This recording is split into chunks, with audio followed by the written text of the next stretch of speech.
નમસ્કાર દર્શક મિત્રો, હું શીતલ મહેતા ન્યૂઝ ઓફ કચ્છમાં આપનું સ્વાગત છે। આજે તારીખ 29 ડિસેમ્બર 2023। જોઈએ આજના સમાચાર। Power by KC jewellers, latest fashion ડિઝાઇનના ઓર્નામેન્ટ્સનો વિશ્વાસપાત્ર showroom, hospital road, Bhuj. News of Kutch power by opal electronics, LG best shop, Vijaynagar road, Bhuj, Rambagh road, Adipur. Anjar તાલુકામાં અનેક ગામોમાં એચપીસીએલની પાઇપલાઇન પાથરવાનું કામ ચાલે છે। એચપીસીએલના અધિકારીઓ માલિકની મંજૂરી વગર ખેતીવાડીમાં પ્રવેશે છે, ખેડૂતો પાછળ હિટાચી દોડાવે છે, ધાક ધમકી આપે છે। આવા અધિકારીઓ સામે પોલીસ સખ્ત પગલાં લે તેવી માંગ કરાઈ તથા એચપીસીએલ સામે ભારતીય કિસાન સંઘે રામધૂન બોલાવી વિરોધ વ્યક્ત કર્યો। भाव मिले जलने की खातिर भाव पसारे मत बैठो, भाव मिले जलने की खातिर भाव पसारे मत बैठो, आगे आगे बढ़ना है तो हिम्मत हारे मत बैठो, आगे आगे बढ़ना है तो हिम्मत हारे मत बैठो। आजादी ने 75 वर्ष પછી પણ હજુ બાબુગીરી ગઈ નથી। એચપીસીએલ કંપનીના અધિકારીઓ અંજાર તાલુકાના સુગારિયા, મોડસર, ખોખરાની સીમમાંથી કોઈ પણ ખેડૂતોની રજા વગર, વળતર આપ્યા વગર બિનઅધિકૃત રીતે ખેડૂતોની માલિકીના ખેતરમાં પ્રવેશી હિટાચી ચલાવી બાગાયત તથા અન્ય પાકને નુકસાન કરે છે। એટલેથી અટકતા નથી અને ખેડૂતો રજૂઆત કરે તો ત્યાંનો અભિમાની કહેવાતો સાહેબ ખેડૂતો ઉપર હિટાચી ચડાવી દેવા, ખેડૂતો પાછળ હિટાચી દોડાવી ભયભીત કરે છે, પોલીસને સાથે રાખી ખેડૂતોને ડરાવે છે, તેમ અંજાર તાલુકા ભારતીય કિસાન સંઘના તથા જિલ્લાના કિસાન સંઘના આગેવાનોએ જણાવ્યું હતું। આવા અધિકારી સામે પોલીસે ખૂનની કોશિશ તથા અનઅધિકૃત રીતે કોઈની માલિકીની ખેતીવાડીના સ્થળે પ્રવેશવા સબબ પોલીસે ગુનો નોંધવો જોઈએ। એચપીસીએલના અધિકારી પાસે ખાનગી માલિકોના ખેતરોમાં પ્રવેશવાનો અધિકાર છે કે કેમ તે પોલીસે તપાસવું જોઈએ।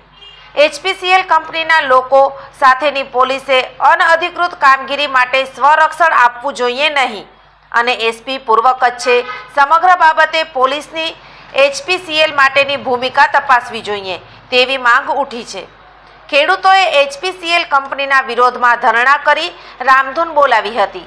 જિલ્લા કિસાન સંઘના અધ્યક્ષ શિવજીભાઈ બરાડિયાએ આક્રોશ વ્યક્ત કરતા જણાવેલ કે ભારતીય કિસાન સંઘ અંજાર તાલુકા દ્વારા સુગારિયા, મોડસર અને ખોખરાના ખેડૂતોને એચપીસીએલ કંપની દ્વારા દાદાગીરી કરીને ખેડૂતોના ખેતરોમાં ઊભા દાડમના પાક છે, રાયડા છે, જીરું છે, કોઈ પણ ખેડૂતને વિશ્વાસમાં લીધા વગર એમને એમ પોતાના હિટાજીઓ ચલાવે છે, ખેડૂતો ઉપર હિટાજીઓ બીવડાવવા માટે ઉપર હિટાજી લારે કરે છે અને કોઈ પણ વાત કરવા જાય તો સીધો એમનો એચપીસીએલનો અધિકારી ચેતન લાડલા એવું કહે છે કે ભાઈ તમને પોલીસમાં ફિટ કરાવી દેવામાં આવશે, તમારા જામીન નહીં થાય, આવી ધમકીઓ આપીને ખેડૂતોને ડરાવવામાં આવે છે। ત્યારે ખેડૂતો ભારતીય કિસાન સંઘને પણ રજૂઆત કરી અને એના પછી અમે પણ પ્રયત્ન કર્યા।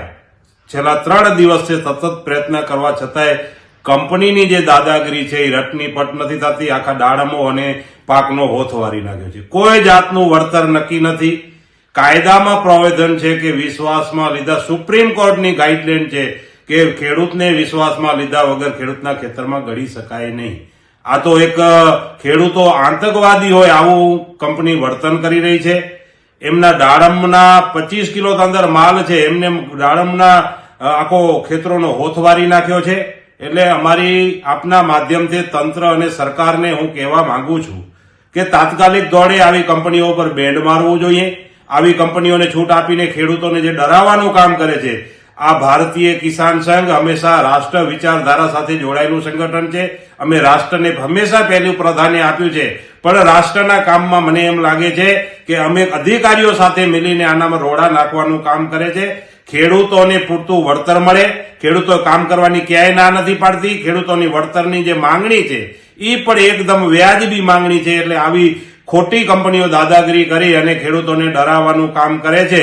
એટલે તંત્ર, સરકાર આવી કંપનીઓ ઉપર લગામ રાખે, નહીં તો આગામી દિવસોમાં સંપૂર્ણ જિલ્લાના આ માત્ર 3 ગામના ખેડૂતો નથી, ભારતીય કિસાન સંઘ અમારું રાષ્ટ્રીય લેવલનું સંગઠન છે. જરૂર પડશે તો આવનારા દિવસોમાં સંપૂર્ણ કચ્છ જિલ્લાના ખેડૂતોને ત્યાં ઉતારવા પડે તો પણ ઉતારશું, પણ ખેડૂતો સાથે અન્યાય થાય એ તો કોઈ હિસાબે ચલાવી લેવાય એમ નથી. અને આ તો એવો અન્યાય છે, હળાહળ અન્યાય અને દાદાગીરી એવી છે કે પોલીસને સાથે રાખીને, પોલીસનો ગેરઉપયોગ કરીને ખેડૂતોને ડરાવવાનું જે કામ કરે છે એ નીતિ નિયમ મુજબ કામ કરે, ખેડૂતોને સંપૂર્ણ પૂરું વળતર આપે, વિકાસ થાય. એમાં હંમેશા ભારતીય કિસાન સંઘ ને ખેડૂતોનો હંમેશા સહભાગી રહ્યા છે, સહભાગી રહેશે. પણ આવી દાદાગીરી કોઈ હિસાબે ચલાવી લેવામાં નહીં આવે એવી આપના માધ્યમથી સરકાર અને તંત્રને બંનેને વિનંતી કરું છું. આમ HPCL કંપનીના જવાબદાર અધિકારીઓ સામે ધાક ધમકી, ખેડૂતો પાછળ વાહન દોડાવવા સબબ, અનઅધિકૃત પ્રવેશ સબબ પોલીસે પગલાં લેવા જોઈએ તેવી કિસાનોની માંગ છે. જય સિયારામ સિયારામ સિયારામ જય સિયારામ સિયારામ જય રામ જય જય રામ. આ કંપની કો સદબુદ્ધિ દે સિયારામ, આ કંપની કો સદબુદ્ધિ દે સિયારામ. ભારતીય અંક જ્યોતિષ શાસ્ત્રના પ્રણેતા, ભારતના 8 વડાપ્રધાનોની આગાહી કરનાર જ્યોતિષી શંકર ગોર ઇન્દિરા ગાંધીના વિજય અને અપમૃત્યુની સચોટ આગાહી કરી, રાજીવ ગાંધીના પરાજય અને તેમના અપમૃત્યુની પણ સચોટ આગાહી કરી, અટલ બિહારી વાજપેયીના રાજીનામાની સચોટ આગાહી કરી, હાલના ભારતના વડાપ્રધાન નરેન્દ્ર મોદીની જીતની પણ સચોટ આગાહી કરી. વર્ષ 2012માં પણ નરેન્દ્ર મોદી માટે આગાહી કરી છે કે મોદીજી જીતની હેટ્રિક કરશે અને 2024માં પણ ચૂંટણી જીતશે. જ્યોતિષી શંકર ગોરની મંત્રજાપ, ગુરુના નંગ વગર સાચી સલાહ અને સચોટ ઉપાયથી 20,000થી વધુ લોકોને ફાયદો થયો. ઘર બેઠા સલાહ મેળવો. Mobile number 9909602928. ટીના હાઉસ, છઠ્ઠી બારી ring road, Bhanji street, Bhuj, Kutch.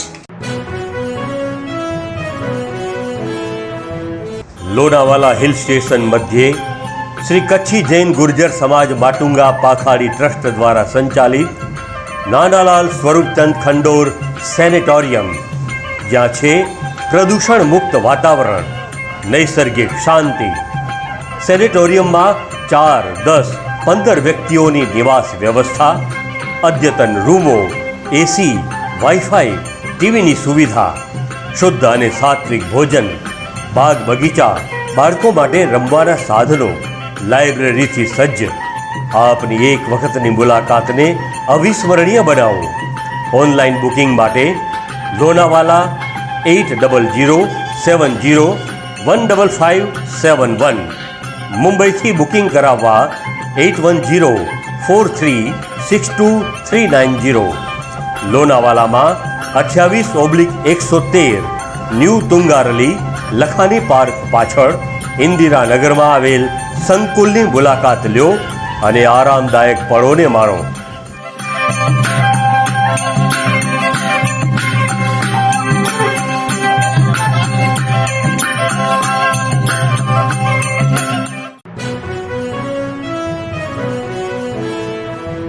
દર્શક મિત્રો, આ હતા આજના સમાચાર. આવતીકાલે ફરી મળીશું. ત્યાં સુધી મને રજા આપશો. નમસ્કાર.